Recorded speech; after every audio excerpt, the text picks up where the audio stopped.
नमस्कार दोस्तों, आप सभी का स्वागत है CSS फंड ट्रिक्स पर।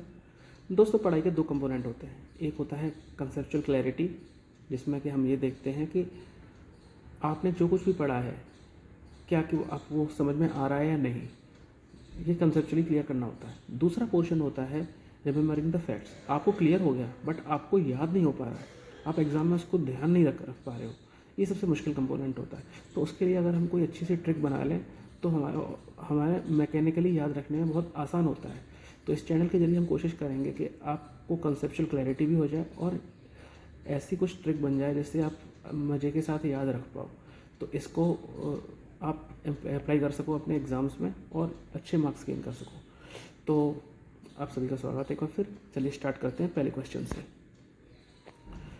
क्वेश्चन नंबर 1, स्पेशल पे comes under option A FR 921A, B FR 921A1, C FR 921A2, D FR 921A3।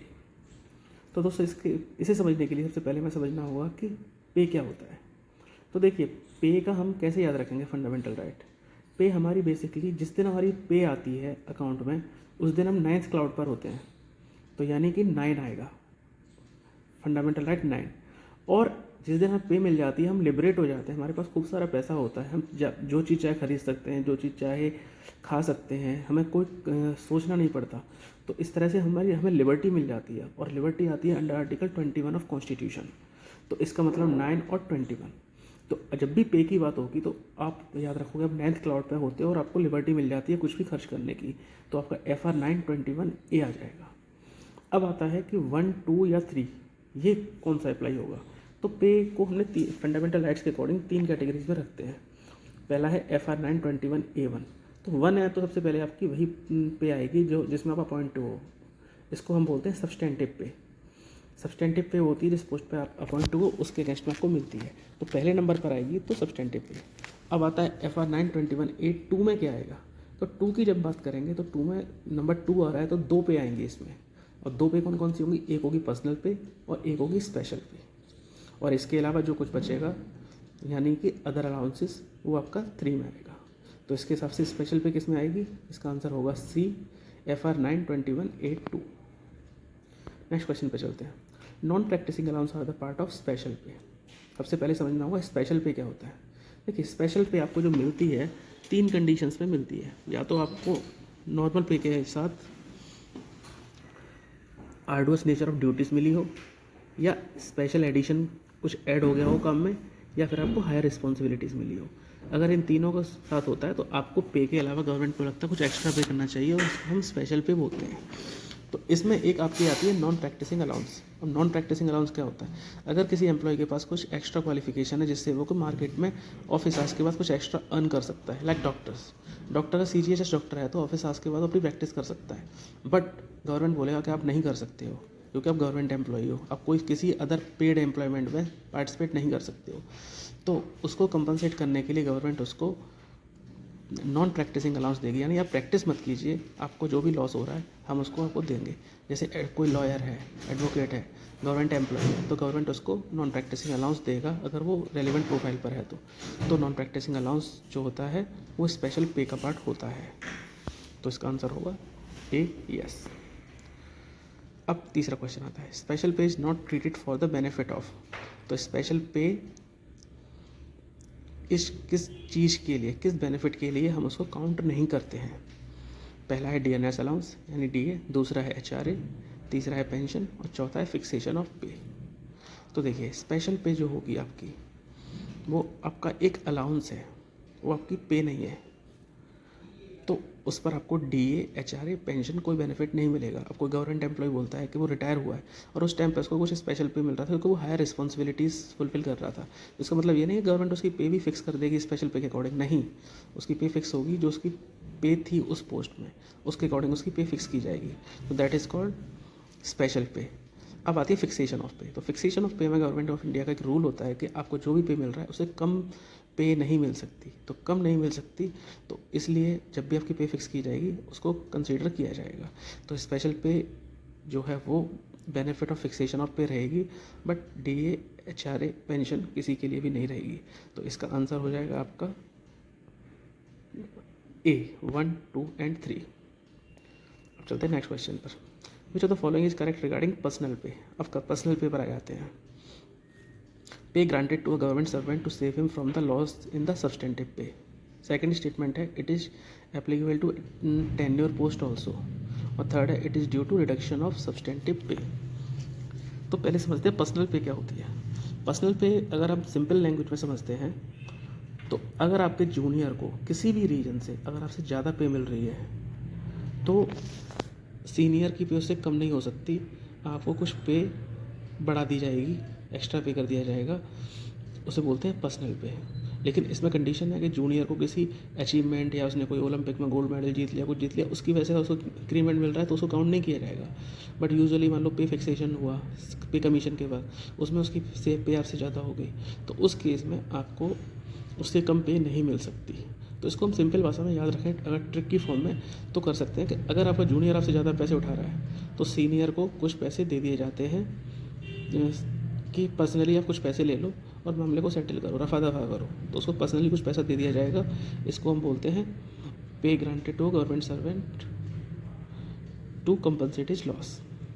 तो अब स्टेटमेंट्स को देखते हैं। पहला स्टेटमेंट है pay granted to government servant to save him from the loss in the substantive pay. बिल्कुल ठीक है, सब्सटेंटिव पे में अगर उसको कोई लॉस हो रहा है तो उसको सेव करने के लिए होती है। It is applicable to tenure post also. अब टेन्योर पोस्ट मैंने बताया जैसे होता है, जैसे CAG होता है उसका फिक्स टेन्योर होता है, इलेक्शन कमीशन है इसके मेंबर्स का जो टेन्योर होता है फिक्स होता है, तो इस तरह की पोस्ट को बोला जाता है टेन्योर पोस्ट।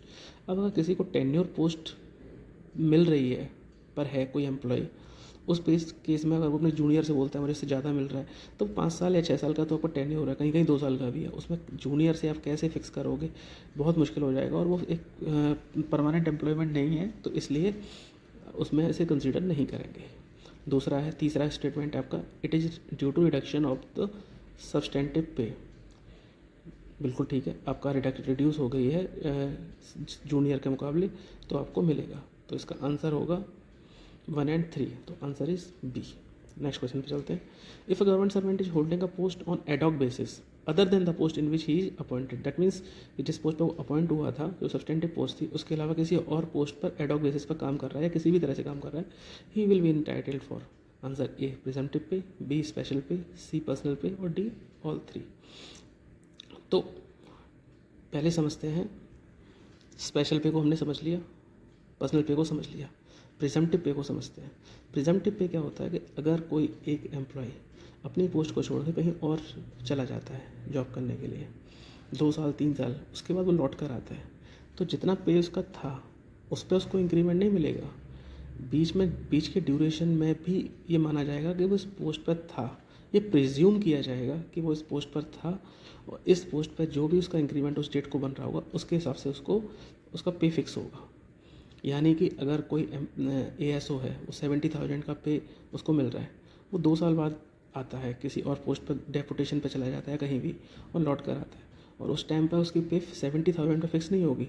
अगर इस बीच में 2 साल में 2 इंक्रीमेंट लगे हैं तो 2 इंक्रीमेंट लगाने के बाद जो भी उसका पे होगा वो फिक्स किया जाएगा, क्योंकि ये प्रिज्यूम करेंगे कि वो इस पोस्ट पर था।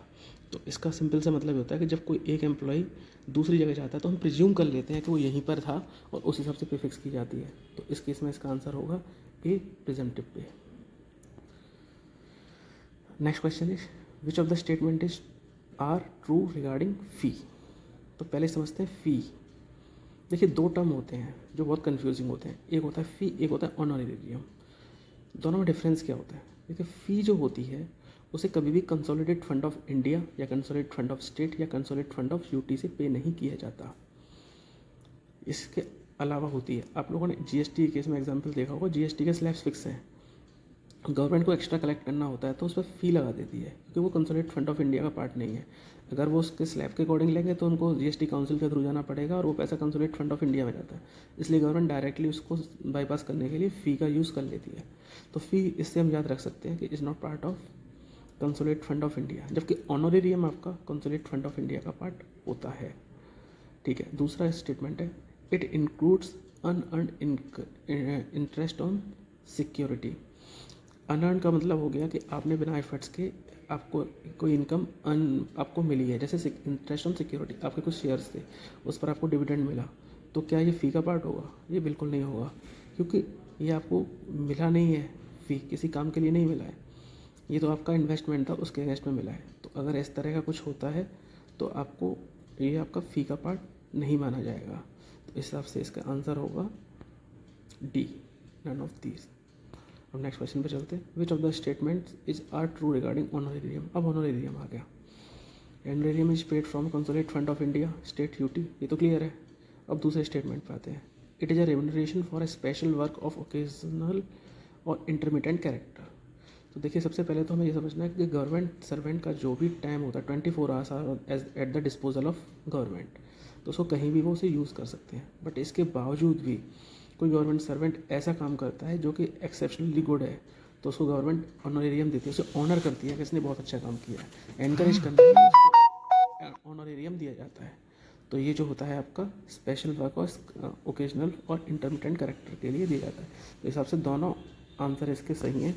Answer is C. नेक्स्ट चलते हैं। Monthly grant to a government servant who is not in receipt of pay और लीव सैलरी इज कॉल्ड।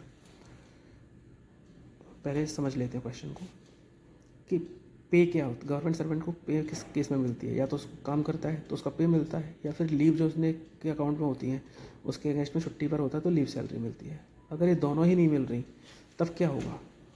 तो सबसे पहले सब्सिस्टेंस अलाउंस। सब्सिस्टेंस अलाउंस क्या होता है?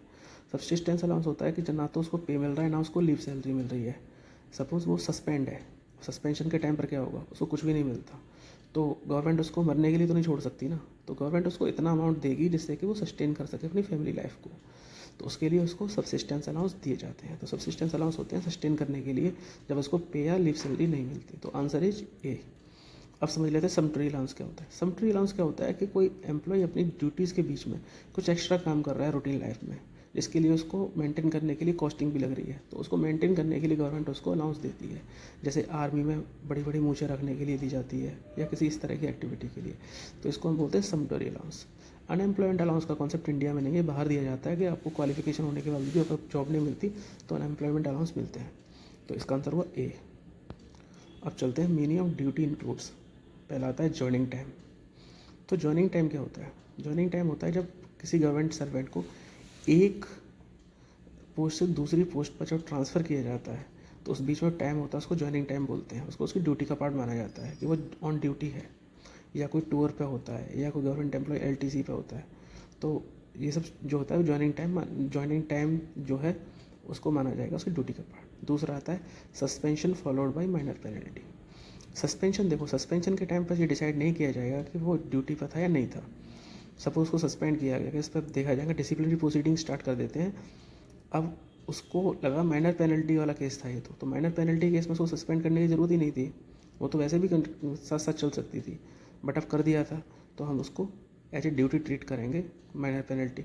अगर उसकी डेथ भी हो जाती है प्रोसीडिंग के टाइम पर तो भी उसको ड्यूटी माना जाएगा। क्यों? क्योंकि all dead man are good man. तो सस्पेंशन अगर फॉलोड बाय माइनर पेनल्टी या फिर डेथ तो हम उसको ड्यूटी ट्रीट करते हैं। सी है अप्रेंटिसशिप। अप्रेंटिसशिप होता क्या है? ये होता है ट्रेनिंग फॉर फ्यूचर एम्प्लॉयमेंट। किसी इंटर्न, जैसे आप लोगों ने देखा हो मैनेजमेंट के एमबीए के स्टूडेंट या इंजीनियर्स, ये इंटर्नशिप करते हैं, अप्रेंटिसशिप करते हैं इंडस्ट्री में। तो इसमें वो प्रिपेयर होते हैं फ्यूचर एम्प्लॉयमेंट के लिए, इंडस्ट्री एक्सपीरियंस लेते हैं। अब कोई अप्रेंटिसशिप करते हुए उसके साथ साथ उसको साथ में ही ज्वाइनिंग दे दी जाती है, अपॉइंट कर लिया जाता है। तो अप्रेंटिसशिप फॉलोड बाई अपॉइंटमेंट। तो अब उसको ड्यूटी ट्रीट करेंगे क्योंकि वो ड्यूटी पे ही था, वो तो काम कर ही रहा था और वो कंटिन्यूस सर्विस में आ गया। जैसे प्रोबेशनरी है, प्रोबेशनर अगर साथ में ड्यूटी पे कंफर्म हो जाता है तो उसको ड्यूटी ट्रीट करते हैं। तो इस तरह से उसको अप्रेंटिसशिप को ड्यूटी ट्रीट करेंगे। तो all the above is the answer. Next चलते हैं। Regarding identical time scale which of the following is correct. अब सबसे पहले समझते हैं टाइम स्केल क्या होता है। टाइम स्केल होता है कि जब आप किसी पोस्ट पर अपॉइंट होते हो तो उस पोस्ट पर आपका मिनिमम और मैक्सिमम फिक्स होता है और रेट ऑफ पे भी फिक्स होता है। जैसे कोई PV1 में जाता है, पे बैंड 1 या पे बैंड 2 में जाता है, उसकी मिनिमम फिक्स होती है कि इस पे बैंड में अगर आप हो तो आपको इतनी सैलरी तो मिलेगी और मैक्सिमम इससे ज़्यादा आपको नहीं मिलेगी और हर साल आपको इतना इंक्रीमेंट मिलेगा। तो ये होता है आपका टाइम स्केल। अब इसमें दो तरह के टाइम स्केल होते हैं, एक होता है आइडेंटिकल टाइम स्केल, एक होता है same time scale. Identical time scale क्या होता है कि दो टाइम स्केल है, दोनों की ड्यूटीज़ डिफरेंट है, अलग अलग कैडर में है, बट उनका मिनिमम मैक्सिमम और रेट ऑफ पे जो है वो सेम है, तो दोनों साथ साथ चलते हैं, आइडेंटिकल है बट ड्यूटीज़ डिफरेंट है, तो इसे बोलते हैं आइडेंटिकल टाइम स्केल।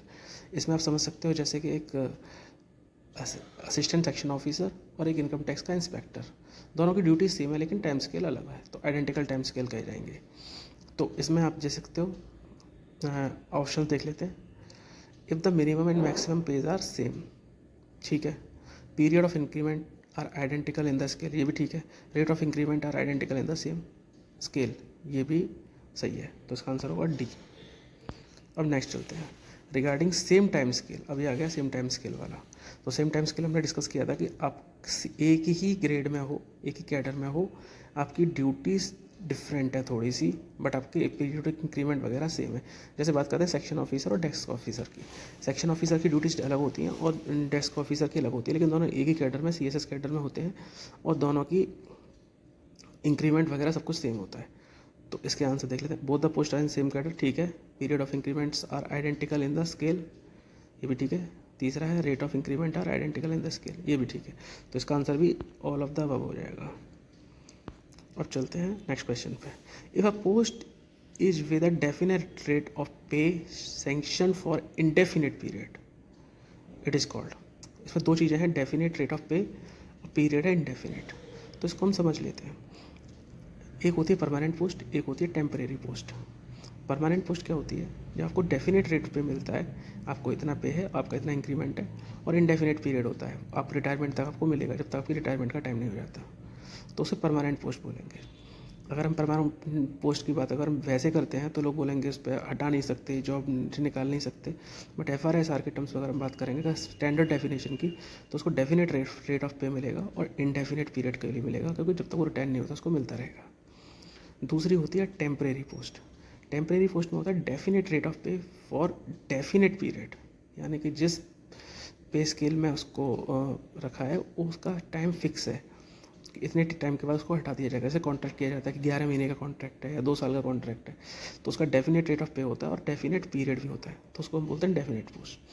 तो टेम्परेरी पोस्ट, तो इसमें अगर आपको बोलता जाता है कि परमानेंट पोस्ट क्या होगी, तो definite rate for indefinite period, और temporary post definite rate of pay for indefinite period. और टेन्योर पोस्ट मैंने बताया कि फिक्स टेन्योर होता है कि 2 साल 3 साल जितना भी होगा। और ऑफिशिएटिंग पोस्ट क्या होती है, ऑफिशिएटिंग पोस्ट होती है the post on which someone else is holding the lane. जैसे अगर एक सेक्शन ऑफिसर है या एक अंडर सेक्रेटरी है, वो ऑफिशिएट करते हैं, उनके डिपार्टमेंट में कोई दूसरा बंदा कहीं चला जाता है तो उसको भी ऑफिशिएट करते हैं, तो वो ऑफिशिएट कर रहे हैं उस पोस्ट को, उस पर लेन किसी और की है बट उसको टेम्परेरी अभी वो देख रहे हैं, तो उसको हम बोलते हैं ऑफिशिएटिंग पोस्ट। तो इसका आंसर इसके हिसाब से हो जाएगा ए, परमानेंट पोस्ट, क्योंकि definite rate of pay for indefinite period है, तो आंसर है ए।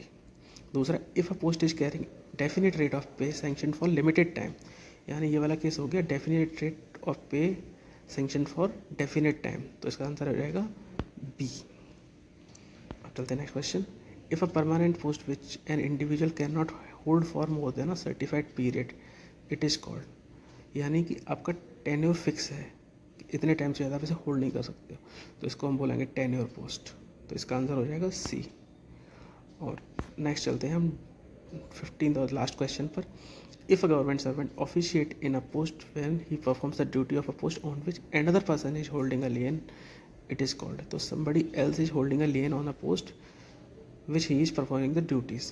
तो जैसे बताया कि अंडर सेक्रेटरी किसी और पोस्ट पर कर रहा है जिस पर किसी और बंदे को होना चाहिए था अभी, तो वो ऑफिशिएट कर रहे हैं, तो ऑफिशिएट कर रहे हैं तो उसको ऑफिशिएटिंग पोस्ट बोलेंगे, इसका आंसर हो जाएगा डी। तो फ्रेंड, हमारा पार्ट 1 आज ख़त्म हो जाता है, इसके बाद हम नेक्स्ट पार्ट लेंगे। अगर आपको वीडियोस पसंद आई है तो प्लीज़ लाइक और सब्सक्राइब कीजिए और अपने कमेंट्स में बताइए और हमें क्या इंप्रूवमेंट करना है। अगर आप हमें अच्छे से कमेंट्स देंगे तो हमें भी एनकरेजमेंट मिलता है और हम मोटिवेट होंगे और वीडियोस बनाने के लिए, और अच्छी ट्रिक्स बनाएंगे जिससे कि आपको क्लियर हो सके। Thank you very much.